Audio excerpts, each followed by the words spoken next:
नमस्कार दोस्तों, only super quiz YouTube channel में आपका हार्दिक स्वागत है। हमने special SSC, HSSC, Haryana police SI और हरियाणा पुलिस कांस्टेबल के लिए बैच स्टार्ट किया हुआ था, जिसमें हमने प्रेजेंट टेंस पढ़ लिया था।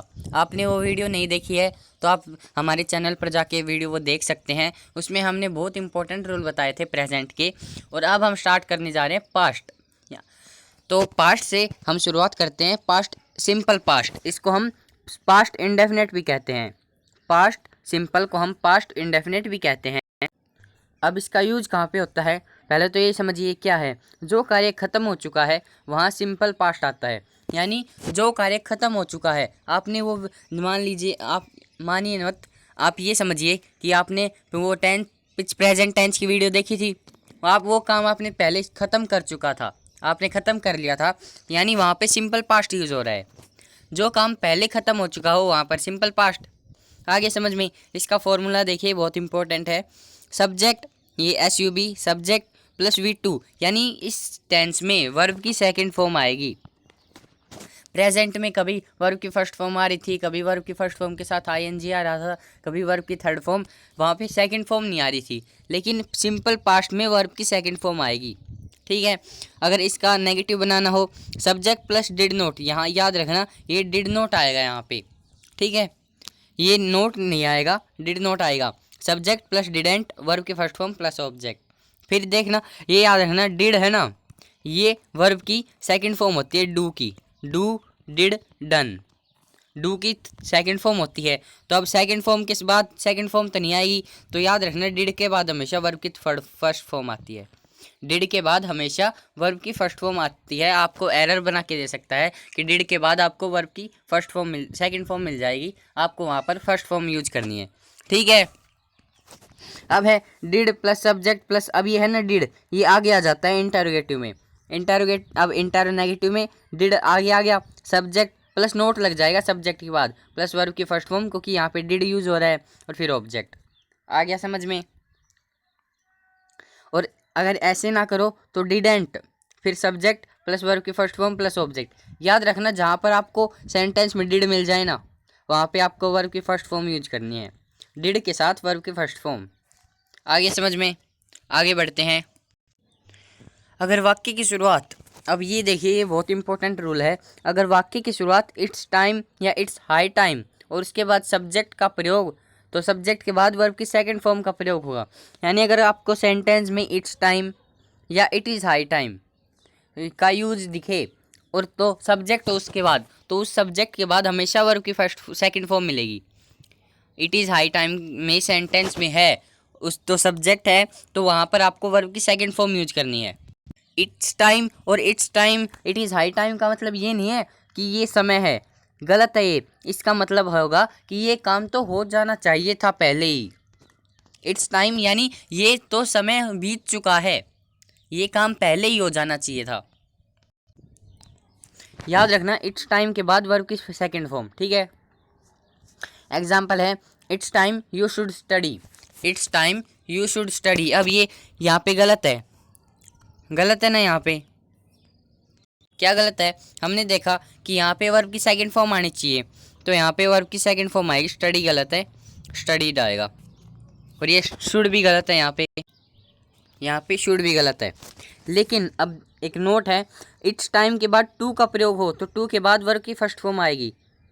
ये याद रखना, आपको टू के बाद हमेशा वर्ब की फर्स्ट फॉर्म आती है, टू के बाद हमेशा वर्ब की फर्स्ट फॉर्म आती है। ठीक है। इट्स टाइम टू स्टडी, ये बिल्कुल सही है। You do come here every day, you do come here every day, ये भी सही है क्योंकि इसमें कोई मिस्टेक नहीं है।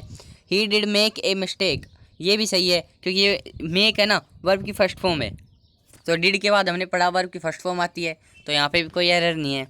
आगे समझ में, आगे देखते हैं। सामान्यतः एक वाक्य में डू, डज, डिड का प्रयोग हेल्पिंग वर्ब के रूप में पॉजिटिव वाक्य में नहीं होता।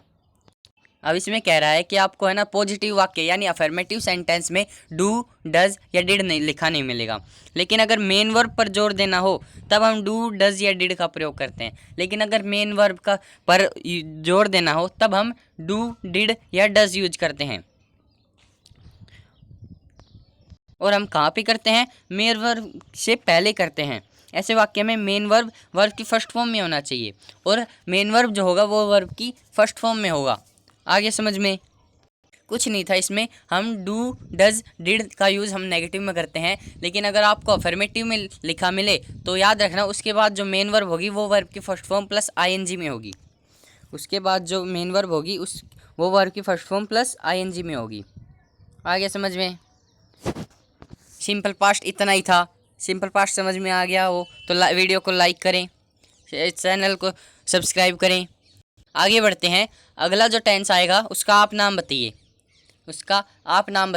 टेंस का अगला टेंस कौन सा आएगा? आपके पास 5 सेकंड्स हैं ओनली। फटाफट सभी बच्चे आंसर करेंगे, ये तो बहुत ईजी है। उस टेंस का नाम लिखिए जो इससे बाद हम पढ़ेंगे। तो इसके बाद जो हम पढ़ेंगे वो होगा पास्ट कॉन्टिन्यूअस। हमने सिंपल पास्ट पढ़ा, फिर उसके बाद आएगा पास्ट कॉन्टिन्यूअस। अब पास्ट कॉन्टिन्यूअस वो काम है जो पहले चल रहा था। यानी जैसे 1-2 दिन पहले आप मेरी क्लास देख रहे थे, अब ये 2 दिन पहले देख रहे थे ना, तो ये पास्ट में हो रहा था काम, पास्ट कॉन्टिन्यूअस में आएगा वो टेंस। ठीक है, यानी वो काम जो पास्ट में चल रहा था उसे हम पास्ट कॉन्टिन्यूअस कहेंगे। ठीक है, अब इसका फॉर्मूला देख लीजिए। फॉर्मूला बहुत ईजी है। सब्जेक्ट प्लस वाजवर प्लस वर्ब की फर्स्ट फॉर्म के साथ आईएनजी प्लस ऑब्जेक्ट। और नेगेटिव बनाना हो तो सब्जेक्ट प्लस वाजवर के बाद नोट लग जाएगा, प्लस वर्ब की first form plus ING plus object. याद रखना वर्ब की फर्स्ट फॉर्म के साथ ही आईएनजी लगता है, वर्ब की सेकंड फॉर्म या थर्ड फॉर्म के साथ आईएनजी नहीं लगता। अब इसका क्वेश्चन बनाना हो तो वाजवर को आगे ले जाएंगे, सब्जेक्ट प्लस वर्ब की first form plus ING plus object, या वाजवर प्लस सब्जेक्ट। अब इंटरनेगेटिव है, subject plus not plus verb की first form plus ING plus object. ठीक है, अब देखते हैं वाजवर का प्रयोग। ये तो बहुत ईजी है। वाज का प्रयोग ही, सी, इट यानी सिंगुलर चीज़ें हैं उनके साथ हम वाज का यूज़ करते हैं, और जो प्लूरल है जैसे यू, वी, दे, प्लूरल, इनके साथ हम वर का यूज करते हैं। यानी सिंगुलर के साथ वाज और प्लूरल के साथ वर। लेकिन एक नोट है, बहुत इंपॉर्टेंट नोट है। काल्पनिक वाक्यों में सभी सब्जेक्ट के साथ वर्ब का यूज होता है, चाहे वर्ब का प्रयोग हेल्पिंग वर्ब के रूप में हो या मेन वर्ब के रूप में।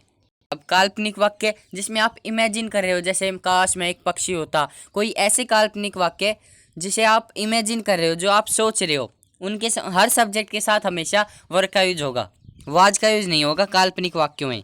ठीक है, आपने कई बार पढ़ा होगा इफ़ आई वर बर्ड। अब आई के साथ वर्ब का यूज क्यों हुआ? क्योंकि ये काल्पनिक वाक्य है। ठीक है, आगे बढ़ते हैं।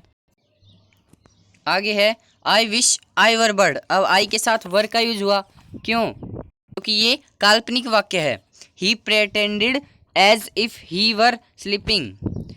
अब ही के साथ वर्ब का यूज हुआ क्योंकि ये काल्पनिक वाक्य है। ये प्रेटेंडेड का मतलब होता है दिखावा करना, और इफ मिल जाए आपको वहाँ पर समझ लेना कल्पना की बात की जा रही है। आगे समझ में? अगले टेंस पे बढ़ते हैं जो है पास्ट परफेक्ट। अगला टेंस है पास्ट परफेक्ट। यानी पास्ट परफेक्ट क्या होता है? यानी जो काम पहले ख़त्म हो चुका है, उसे हम पास्ट परफेक्ट कहते हैं। ठीक है, जैसे वो वीडियो टेंस की ख़त्म हो चुकी है पहले, तो वो पास्ट परफेक्ट टेंस के अंतर्गत आता है। अब ये नीचे कुछ वाक्य दिए गए हैं। I saw him before he stopped his car.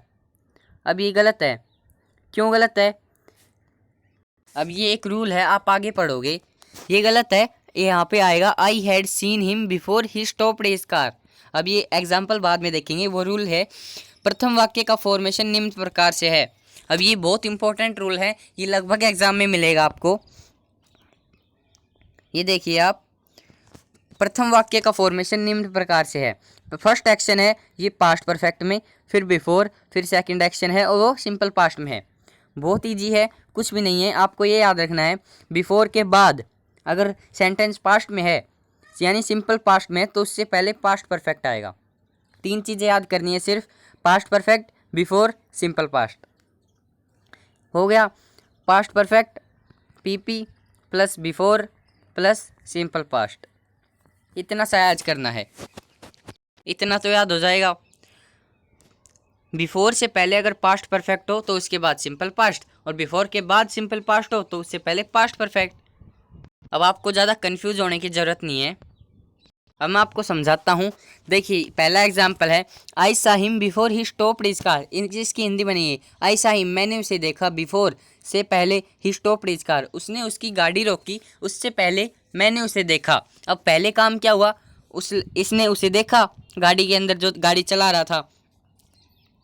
तो जो काम पहले हुआ है ना, उसे हम प्रेजेंट परफेक्ट पास्ट परफेक्ट में यूज़ करते हैं। जो काम पहले हुआ है ना, उसे हम पास्ट परफेक्ट, वो काम हो चुका था, उससे पहले वो गाड़ी रोकता, यानी गाड़ी बाद में रुकी, पहले क्या हुआ, पहले उसने उसे देखा। तो जो काम पहले होता है वहाँ पर हम पास्ट परफेक्ट का यूज करते हैं, और जो बाद में होता है उसे वहाँ पर हम सिंपल पास्ट यूज करते हैं। आगे समझ में, इजी रूल था। द्वितीय वाक्य का फॉर्मेशन। अब सेकंड देखिए, before he understood anything the Rober fled, ये गलत है। Before he understood anything the Rober had fled, इसमें ऊपर वाले की तरह है, बस घुमा दिया गया है। अब देखिए, बिफोर ही अंडरस्टूड एनीथिंग, वह कुछ समझता, उससे पहले रोबर वहाँ से भाग गए, चोर वहाँ से भाग गए। तो पहले क्या हुआ, पहले वो समझा या वो चोर वहाँ से भाग गए। तो पहले वो चोर भाग गए वहाँ से, तो पहले जो काम हुआ वो पास्ट परफेक्ट में आएगा, यानी ये रोबर फ्लेड गलत है, रोबर हैड फ्लेड आएगा। और जो बाद में हुआ वो सिंपल पास्ट में आएगा। इतना सा है, बस ये बिफोर को आगे लगा दिया गया। याद रखना, जो काम पहले सबसे पहले हुआ वह पास्ट परफेक्ट में होगा, और जो बाद में हुआ वो सिंपल पास्ट में। ये है, I met him after I finished my work. अब आफ्टर वाला भी रूल देखते हैं। ये है तीसरे वाक्य formation, after second action simple past, यानी जो दूसरा एक्शन है जो बाद में हुआ वो सिंपल पास्ट में, फिर आफ्टर, फिर पास्ट परफेक्ट। यानी जो काम पहले होता है, याद रखना पास्ट टेंस की यही खास बात है, जो पहले होता है ना वो पास्ट परफेक्ट में होगा, जो बाद में हुआ वो सिंपल पास्ट में। ये आफ्टर बीच में आते रहेंगे, आपको बस इतना ध्यान देना है कि पहले कौन सा हुआ और बाद में कौन सा हुआ। अब एग्जाम्पल देखें, एग्जाम्पल देखिए, I met him after I finished my work. I met him, मैं उससे मिला, आफ्टर के बाद, आई फिनिश माई वर्क, मेरे काम ख़त्म करने के बाद मैं उससे मिला। अब पहले क्या हुआ, पहले उसने अपना काम ख़त्म किया होगा तभी तो उससे मिला। तो पहले जो ख़त्म हुआ, जो काम पहले ख़त्म हुआ वो पास्ट परफेक्ट में आएगा। तो I met him after I had finished my work. Easy है ये रूल, तो बहुत ईजी है। बाय द टाइम, अब ये हमने पढ़ा था कि बाय द टाइम आए उसके वो सब्जेक्ट हो तो वर्ब की सेकंड फॉर्म आएगी। वो बाय द टाइम नहीं था, वो इट इज़ टाइम या इट्स हाई टाइम था। ये है, by the time I reached the village, I reached the theatre the show started. अब ये वही है, पहले इसकी हिंदी बनी है, I reached the theatre the show started.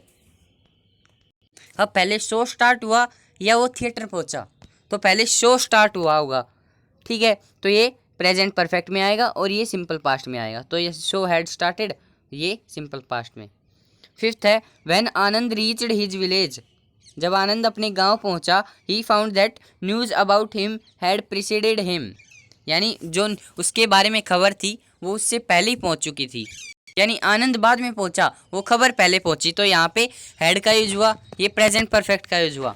अब प्रेजेंट परफेक्ट तो देख लिया हमने, बहुत इंपॉर्टेंट रूल पढ़ लिया कि इसका यूज कहाँ पे होता है। अब इसकी फॉर्मेशन देखते हैं। ये फॉर्मूला है इसका, सब पॉजिटिव तो आएगा सब्जेक्ट प्लस हैड। अब प्रेजेंट परफेक्ट में हमने देखा कि हैज़ हैव था, यहाँ पे हैड आया, प्लस वर्ब की थर्ड फॉर्म, वहाँ पे भी वर्ब की थर्ड फॉर्म थी, फिर ऑब्जेक्ट। अब नोट इसका नेगेटिव बनाना हो, subject plus had plus not या हैडेंट भी कर सकते हैं आप, प्लस वर्ब की third form plus object. Question बनाना हो तो हैड को आगे ले आएंगे, had plus subject plus verb की थर्ड फॉर्म प्लस ऑब्जेक्ट। अब ये इस interronegative, had plus subject plus not plus verb की थर्ड फॉर्म प्लस ऑब्जेक्ट, या hadn't plus subject plus verb की third form plus object. Easy है rule. अभी जो हमने आनंद वाला एग्जाम्पल देखा था उसके बारे में समझिए। When Anand reached his village, he found that the news about him had preceded him। अब इसकी व्याख्या देखिए, जब आनंद गांव पहुंचना, ये तो सिंपल पास्ट में है, तो पाया कि उसके बारे में जो न्यूज़ थी वो उससे पहले पहुंच चुकी थी। प्रीसीड, अब आपको दो चीज़ क्लियर हुई। ये प्रीसीड का मतलब होता है से पहले आना, आपकी वो कैब भी तेज़ हुई और आपको इस टेंस भी क्लियर हो रहे हैं, ठीक है। अगर कोई इसमें कुछ नहीं है, आपको पढ़ने की भी ज़रूरत नहीं, मैंने आपको बता दिया है, जो पहले हुआ वो प्रेजेंट सिंपल पास्ट में, और जो बाद हुआ वो पास्ट परफेक्ट में। अरे सॉरी, मैंने गलत बोल दिया। जो काम पहले हुआ उसे हम करेंगे पास्ट परफेक्ट में, जो काम बाद में हुआ उसे सिंपल पास्ट में। ठीक है, आगे बढ़ते हैं। पास्ट का लास्ट टेंस बचा है, ये है पास्ट परफेक्ट कॉन्टिन्यूस। ये बहुत छोटा सा है, इसको ज़्यादा देर नहीं लगेगी। इसमें है जो कार्य भूतकाल में शुरू हुआ, चला और भूतकाल में ही ख़त्म हो गया, वे प्रेजेंट पास्ट परफेक्ट कॉन्टिन्यूस। जैसे हमने टेंस वाली वीडियो ले लीजिए, वो भूतकाल में स्टार्ट हुई, 2 दिन पहले स्टार्ट हुई और 2 दिन पहले ही ख़त्म हो चुकी, यानी वो काम ख़त्म हो चुका है। भूतकाल में ही शुरू हुआ और भूतकाल में ही ख़त्म हो गया, तब हम वहाँ पर पास्ट परफेक्ट कॉन्टिन्यूस यूज करेंगे। जैसे I had been waiting for you since morning. I had been, अब ये इसकी पहचान कैसे करें? यहाँ पे आपको हैड लिखा मिलेगा, वहाँ पे प्रेजेंट परफेक्ट में आपको हैज़ है था, यहाँ पे हैड है। अब इसके फॉर्मूले और देख लीजिए, प्लस वी यानी positive, subject plus had plus been plus verb की, ये आपने बचपन में पढ़े होंगे।